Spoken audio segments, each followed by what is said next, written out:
మనకు తండ్రి లేదు. మన తల్లి రేణుక ఎల్లమ్మ మనల్ని ఎత్తగన్నదు. లంచని కన్నదో దొంగై కన్నదో 10 రూపాయల కాసపడి ఎవరికి పట్టవలసి కన్నదో ఈనం పోతున్నది మానం పోతున్నది. తమ్ముడా మన తల్లిని సెలవడతారా? మన తల్లి ఎవడో మన తల్లి పేరు చెప్పుమంట. అది పోదముల మారి కళ్ళ కొట్టలు బట్టి రాముడేమో కొట్టలు పట్టిండు పరశురాముడు. గడగడ గాథలు పెడుతుంటారు పరశురాముడు. సంపన్న ఏమన్నాడు? అయ్యయ్యో అన్నా పరశురామ, మనకు తల్లి లేని నిజమే, కానీ ఈ కోపం తోడి పోయి మన తల్లి రేణుక ఎల్లమ్మను నువ్వు ఎవరి కన్నవే అని ఒక్క మాటే అంటే మన తల్లి గుండెవరికి చచ్చిపోతుంది. అన్న తల్లి ప్రేమ దొరకది అన్నయ్యా. అగో ఎన్ని జన్మలెత్తి నా తల్లి రుణము తీర్చుకోము, తల్లి రుణము తీర్చుకోము.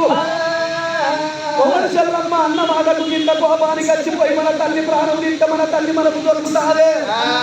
అన్న తల్లి మాట నమ్మకు, ఇంకొకరి మాట చూడాలి అని అన్నటువంటి పరశురామునికి మాట ఎప్పుడు చెప్పాను. ఓపిక ఉండాలి అన్నయ్య అని ఎప్పుడు అన్నాడు.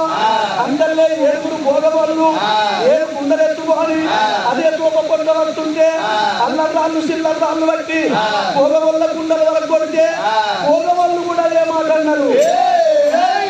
పరశురామ మొగలు లేకగన్నది పొద్దులోల పెంచిందురా నిన్ను, భర్త లేకుంటగన్నది బదర్లల్ల జరిగిందురా నేను.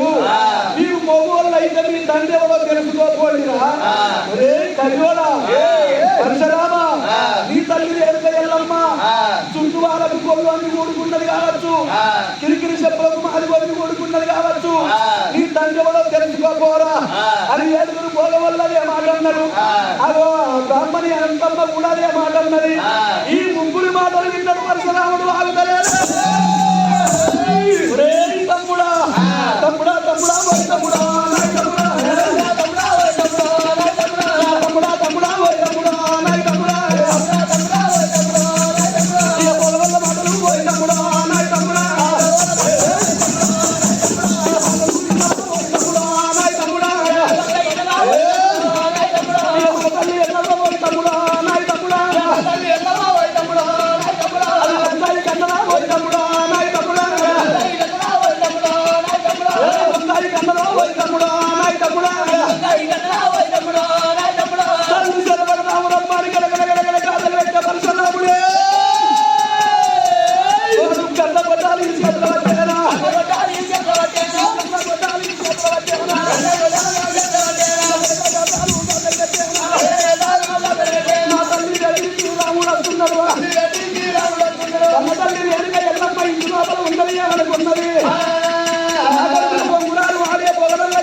తల్లిని చూసి వాడు ఏమనుకున్నారు?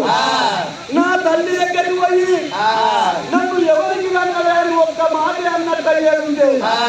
బజారు పట్టుకొని ఉరుకుతుందో ఏమో మాటతోటి మెప్పిస్తా, మాట మాట్లాడి పాట పాడి నా తల్లి నోట మాట వెళ్ళిపోయకపోతే నా పేరు పరశురాముని కాదా అని అది ఒక గంట కొట్టలు పట్టుకొని ఇంత కచ్చిండు.